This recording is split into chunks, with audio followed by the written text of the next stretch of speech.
Well, here we are in an all too familiar place with the UConn men in need of a bounce back must win tonight against Villanova. You're locked on.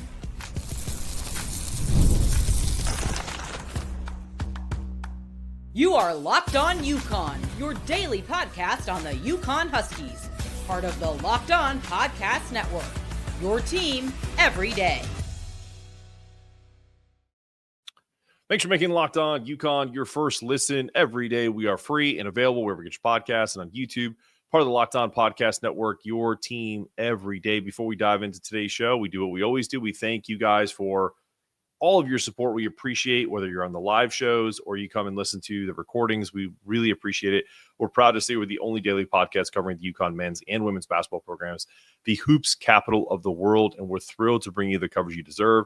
To show that gratitude, we're giving back. We're donating 10% of our revenue to Husky Ticket Project, helping send kids to UConn games. Today's episode is brought to you by FanDuel. Right now, new FanDuel customers get $150 in bonus bets if your first $5 bet wins. Well, like I said, we're in an all too familiar place. UConn's upcoming matchup against Villanova really isn't just about having another game at home. It's a pivotal moment in matchup in the Huskies season. After a stark and brutal, disappointing loss to the Wildcats back in January 8th, UConn has a chance to get revenge on their home floor at the XL Center. I'll be there tonight, but this game comes with high stakes for both teams. The Huskies, fresh off some inconsistent performances in conference play, just can't afford to take this one lightly, nor can they afford to lose it, really, to solidify their NCAA tournament position from a seeding perspective. Meanwhile, Villanova, clinging to slim hopes of an at-large bid, sees this game as an absolute must-win opportunity to boost their tournament resume and really send a message to this UConn team that, that game that happened in Finneran Arena really wasn't a fluke, and which I think a lot of us UConn fans thought going to that game. Obviously, the last time they met, Villanova handed UConn a heartbreaking 68-66 defeat, a game that slipped away when Alex Karaban missed 2 free throws in the final seconds that could have given UConn the lead. It was an uncharacteristic moment for the usually reliable Karaban, who obviously played a much better game against Seton Hall. The team didn't really come to fruition on all of that, but he had 20 points, kind of broke out of a slump. But the story of that game wasn't just those missed free throws. It was Villanova's physical play, timely shooting, and really what we've come to expect against a team that's physical with UConn. They really bothered UConn. And then on top of it, you have Eric Dixon, who is the leading scorer in the nation, was held to 6 of 20 shooting, thanks to an impressive defensive effort from Jalen Stewart, who has had his issues of staying consistent. UConn knows that keeping Dixon in check a second time will be, let's just say, not a very easy task. He enters the game averaging 23.2 points per contest. His ability to stretch the floor and attack the basket makes him a matchup nightmare, especially with UConn, unless they decide to go small. Compounding UConn's challenge is Villanova's recent elite three-point shooting. The Wildcats lead the Big East in shooting 40% from beyond the arc, while UConn sits at the bottom of the league in three-point defense. Not a recipe for disaster, not a recipe for success. So, considering UConn's defense lately, maybe that changes, but they need to tighten it up on the perimeter. UConn has been dominant at the XL Center this season, boasting a 6-0 record in Hartford. But even at home, they've shown signs of vulnerability, needing overtime to beat Xavier and rallying from a 14-point deficit to beat lowly DePaul. Consistently has been an issue, to say the least. A point that Alex Karaban didn't shy away from addressing after UConn's recent loss to Seton Hall. We'll get into that coming up soon. For UConn, this game also presents a critical opportunity to reestablish some momentum as March approaches. This Husky core, led by Liam McNeely, Alex Karaban, Jalen Stewart, solo ball, has shown flashes of brilliance throughout the season with a bunch of mediocre performances. There has been no flow. It's been a lot of rising, dropping lulls, and everything in between. So what should fans expect? I think we're going to see a physical battle. Postseason, it's going to feel like an NCAA tournament or a Big East final because both of these teams need to lock in defensively, especially beyond the arc. But what I want to see UConn do is what they did against Creighton. And I know it's not the same style of play. I know Creighton's a little less physical, but UConn has to take it to Villanova. They have to continue to push the pace in transition where they've thrived all season.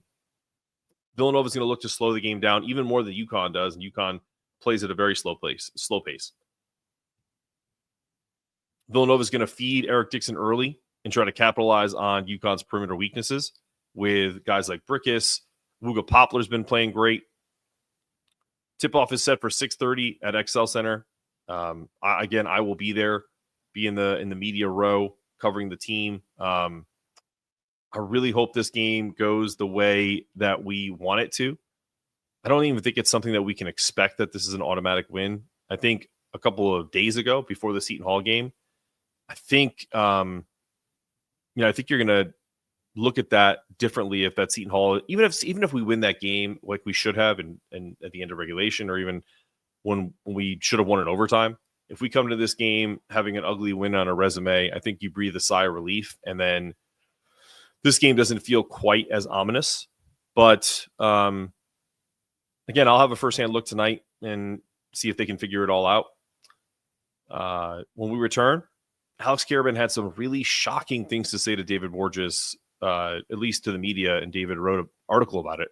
Coming up after this. Looking to optimize.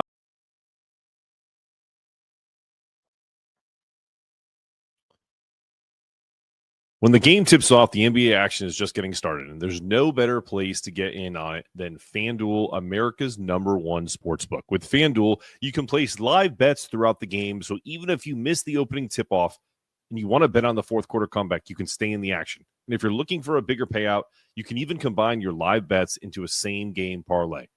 I love using FanDuel's live betting feature because it keeps every moment of the game exciting, whether I'm backing my team for a late game rally or picking up a player late to hit a clutch three. I never feel like I'm missing my chance. Plus, the app is easy to use, and when you win, you get paid instantly. Right now, new FanDuel customers can get $150 in bonus bets if your first $5 bet wins. Just visit FanDuel.com to join today. That's FanDuel.com for your one shot at $150 in bonus bets. Make every moment more with FanDuel, the official sports book partner of the NFL.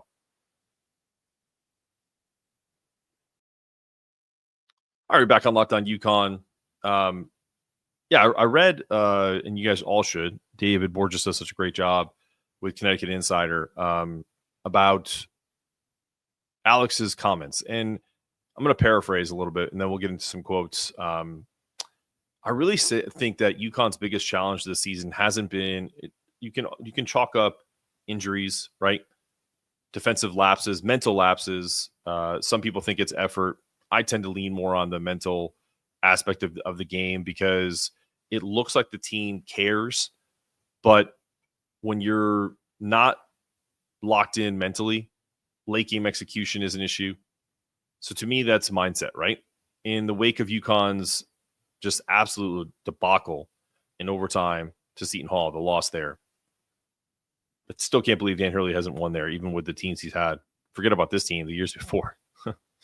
As Donovan Clingan is in the arena, it always made me laugh on social media. You saw a bunch of people saying that, without Clingan, Dan is a mediocre coach. And it's like, well, I mean, Clingan didn't even win there. So I don't know.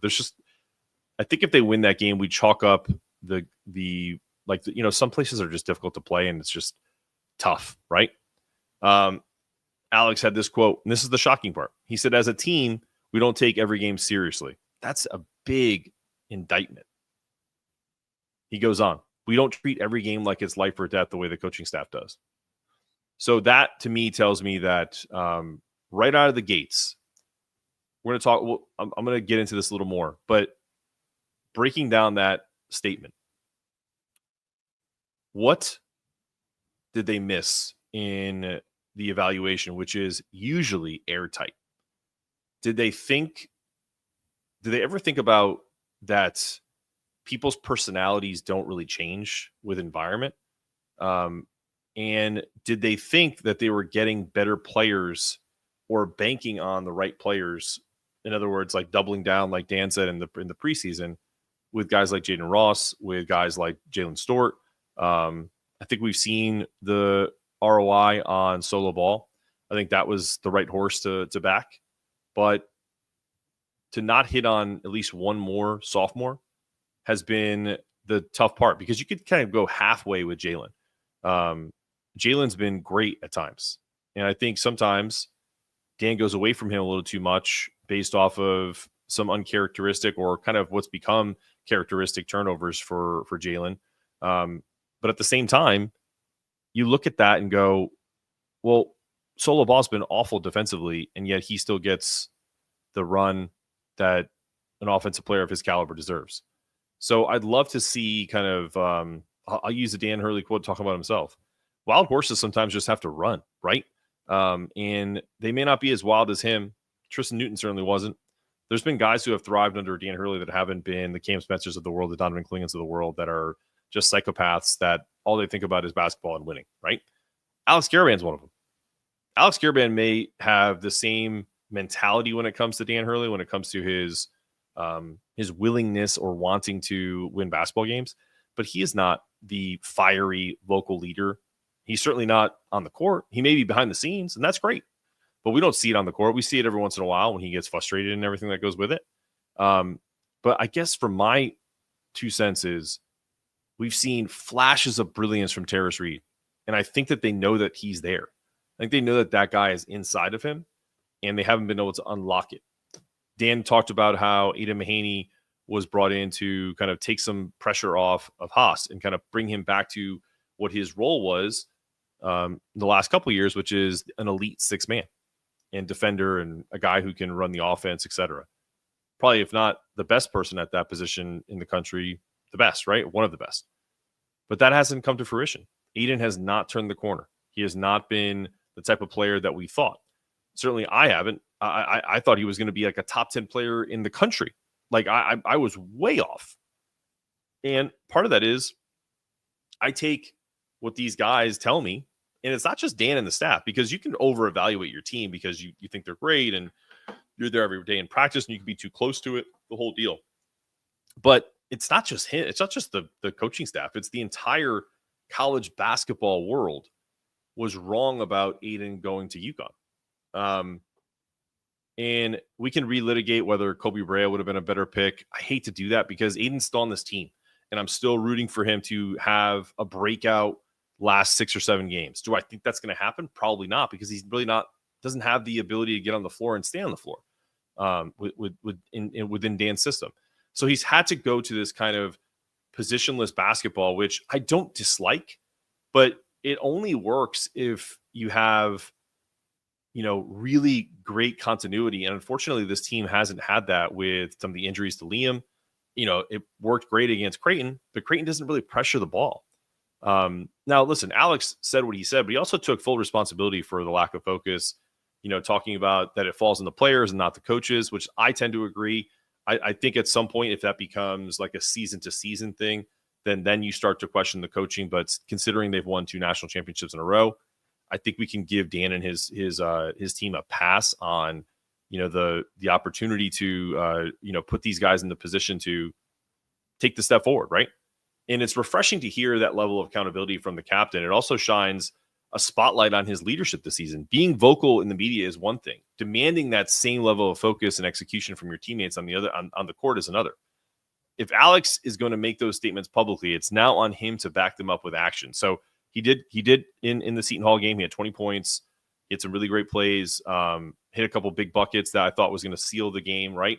Set the tone for the team, but they can't afford to sleepwalk through any other games. They just can't. If they lose, they have to fall on their sword. I think Dan uses the phrase, sometimes you got to go out on your shield, right? That mindset isn't really the only issue, right? Issues in roster construction have complicated UConn's path. We've talked about this. The Aidan Mahaney struggles. I don't understand why freshman Ahmad Noel isn't quite ready to run the show. I don't understand it. He's a top 30 recruit. He's been hurt, sure. But by far, leave it, I don't want anyone to say, well, Dan Hurley knows more basketball than you. That's a given. But there's 2 things can also be true. And I think Dan Hurley would respect my take on this, which is sometimes, because I do the same thing, sometimes when something is working, and you kind of leave yourself open for blind spots. And because he's superstitious, because he's fiercely loyal to the guys who have been around him longer, I think that's part of the reason why he's been so hesitant to hand the reins over to Ahmad, even to get a little whiff of Isaiah Abraham, who people in my mentions have talked about that for months. Maybe he should get in. He's 6'7". He's a is a top 60 recruit. Athletic, 6'8", wing, et cetera, et cetera. Jaden Ross isn't doing much. So I think the urgent thing is staying together, not allowing outside influence to kind of creep into the dynamic of the team.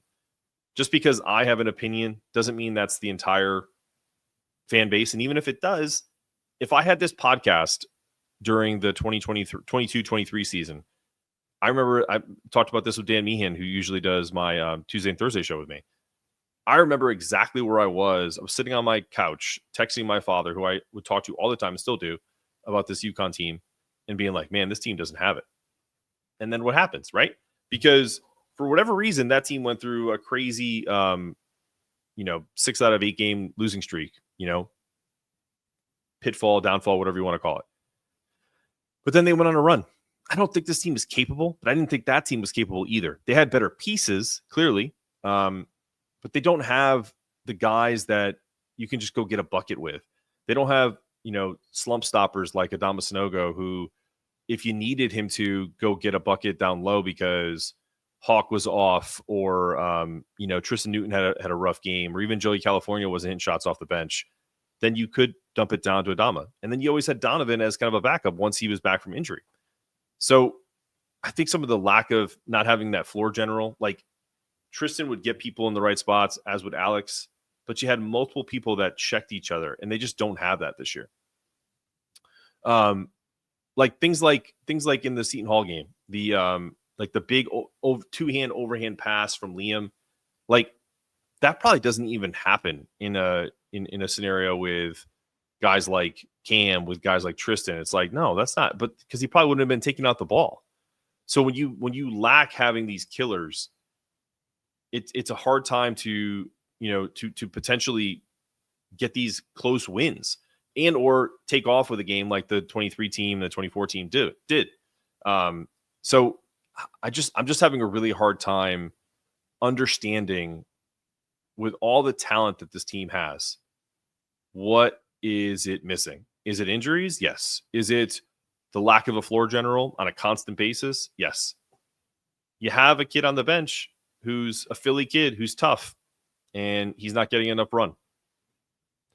Some people will say to me, "Oh, Mark, you're just shilling because you had Tashid on, you had Ahmad on on your podcast before, and you just want to see them get run because it makes you look better." I don't care. If things were going great, if we were, what are we, 17-8 right now? Yes, we're 17-8. If we win all the games in Maui, or we lose one of those, and then we come back and we're crushing people, and then we just go through this lull like we did in 22-23, then I would 1000% be like, hey guys, everything's fine. Everyone's doing what they need to do. Everyone isn't doing what they need to do. That's just the facts.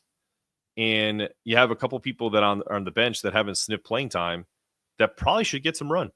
That's just my thoughts. Turnovers have been an issue. I wonder why that is, because they don't really have a point guard that's capable. And I was a huge defender of Haas before he hurt his knee. But once he hurt his knee, it's like, all right, let's get this guy some rest. Let's try to, get somebody else in there. I love Liam as a point forward, but that's not always going to work. In the St. John's game in the second half, it worked to a certain extent, but even then they roughed him up. He didn't have a great shooting game. He still had 18 points, I think, and 10 rebounds or 11 rebounds, but it wasn't a great shooting night. And you're probably not going to shoot a great percentage against St. John's. Certainly didn't shoot a great percentage against Seton Hall, but like all these pesky teams that literally play defense like this, like on ball, boom, boom, boom. They're not like, backing off the way Creighton did. They're not like, 24 years old, like Stephen Ashworth, and, looks like a 20 years less version of me with no beard. And you're facing grown men who are 6'5", 6'6", 6'7", who are pushing you around, and your guards are small. So I like the fact that we went big, but if you're also turning the ball over and making bad decisions, then maybe it's time that you put in, a pure point guard who you recruited and who you were really excited about. And so I know it's late. I know it's tough to start to call on that stuff now, but there just has to be some changes. And it also has to be about want to for the players. So even if Ahmad doesn't get a minute of action against Villanova, inbounds passes, it's middle school stuff. You ever watch a middle school game and a press is happening and everyone freezes? What do we do? I was one of those guys. Not that I didn't want the ball. It's because I knew I couldn't dribble.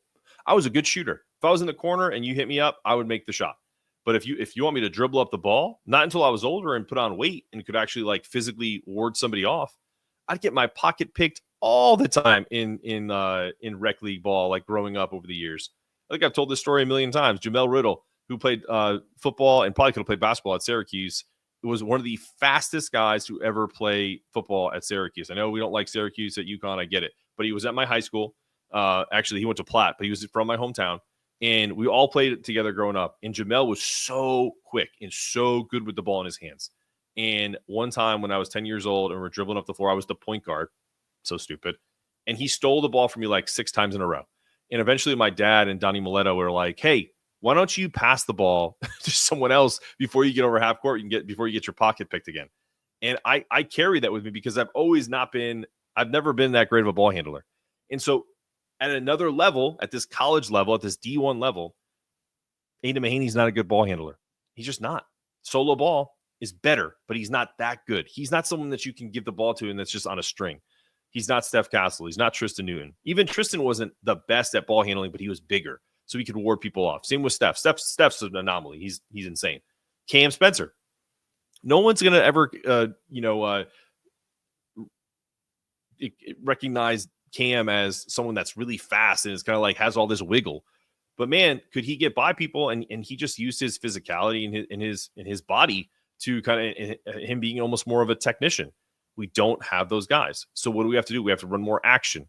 And we have to rely on guys like Liam and guys like Alex, who aren't exactly fleet of foot. So it would be nice to see a guy like Ahmad Noel or a guy like Isaiah Abraham, who are faster, bigger, younger, fresh legs to get out there and, I don't know, steal a couple minutes and see if we can get something started. You have to want to get open. So hopefully that'll change. UConn recently cracked the top 100 in Ken Palm's defensive efficiency. That's good. Not great. I think Alex, I don't think he's going to regret those words. I appreciate them. I think he really is speaking from the heart, and I really appreciate what he's done for this program. But I want him to, if he's going to stick around, if he's going to go, or if he sticks around, either way, I want him to go out of UConn, not where we get all nostalgic about the times where he was on championship teams. I want people to say, you know what? In a year where they weren't great, they still won 20-something games. They made the NCAA tournament, and they did whatever they're going to do in the NCAA tournament. So, because if UConn shows up flat again, the only thing they'll be taken seriously come March is whether or not they'll make the NCAA tournament. And I'm banking on us putting it together tonight. I've been wrong before, so don't quote me on it. But coming up, we're going to see where we are right now in terms of the bracketology, the expert brackets, coming up after this. All right. So where are we right now? We have the upcoming game against Villanova, but if the tournament started today, I have 3 people that one person I trust that's not a mainstream bracketologist. He actually does go on Field of 68. He has a website. He's from out west, Pacific Northwest, in Rocco Miller. He's been on the show before. He helped preview the San Diego State game last year for the NCAA tournament because he knows them very well. And he has this as a 7 seed. Now, he hasn't updated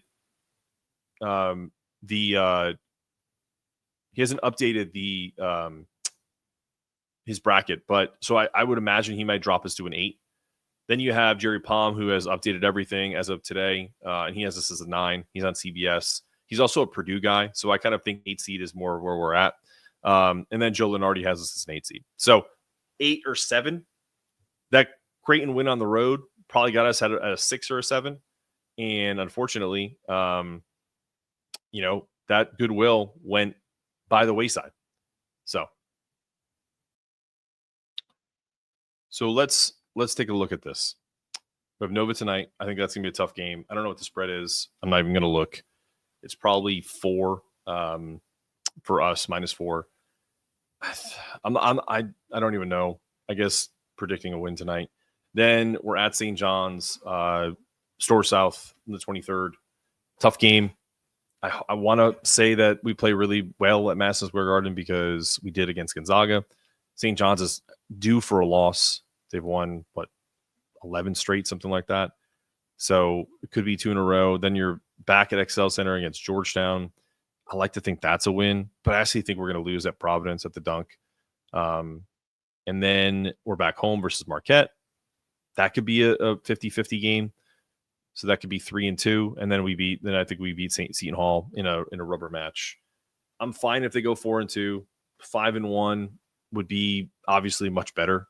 I don't think we're going to finish the year on a 6-game winning streak. Just my opinion. If there's one thing that I'm pretty confident in that I also want to see happen, I just want them to win all their games, obviously, right? I don't know what's it like to lose the last game of the year if you're not a UConn fan over the last 2 years. It's we've been spoiled. So, but 3-3, we're looking at a 9 or 10 seed, maybe an 11 seed. So, I think you have to go 4-2, especially if the 4 wins are Nova, St. John's, Marquette, and you lose at or if you beat Nova, you lose at St. John's, you beat Marquette, or if you split against Marquette and St. John's, you beat Georgetown, you lose to Providence, you beat Seton Hall. I think that gets you as a solid 8 seed, which I'm fine with because we haven't done enough to bitch and moan about being higher. I hope we get a little love the way Tom Izzo does when his teams are mediocre and they end up getting into the Sweet 16 because they have an easier path. But what I'd love to see is us to just play with the same intensity and fire that we did against Creighton and do so against a team like Nova who's going to press you, who's going to pressure you. St. John's, same thing. Marquette, same thing. Providence, same thing. Georgetown, all these games. Every game, this is why this stretch is so important, and we're going to see if we are legitimate or if we're going to see if we are who we were against Seton Hall, which is kind of played scared until it was time to step it up. Because make no mistake about it, Seton Hall is a terrible team, but if there's one thing that they do well is they just try to muck it up and they're pesky. We didn't do enough early to kind of step on their necks and make them feel like they shouldn't even be on the court with us. The more comfortable a team feels against you, the more they play better, the harder they play, and the likelihood of an upset or the likelihood of it being close just kind of comes to fruition. So, did Saturday's loss suck? Absolutely. But it's not over yet. And so we have tonight, and then we have the rest of this month, couple of games early in March for the Big East tournament, and then obviously the NCAA tournament. If I'm selfish, give me them as an 8 seed in Raleigh, and let's roll the dice. Can they lose to St. Mary's at the 8-9 game? 100%. Can they win that game and then beat a Duke team? Yes. That's the crazy thing. If you look at their resume, and we've had Evan Miyakawa on before, they're one of the few teams that plays better when they're playing up or they're playing a competition that is, just a really good team. So I just want them to get in and let the chips fall where they may. All right. Hope I see you at the game tonight. And this is another episode of Locked On UConn. I'm your host, Mark Zanetto, asking you to stay locked on, stay connected. Make sure those toughness meters are always rising. And remember, people better get us now. That's all. You better get us now because it's coming. Go Huskies.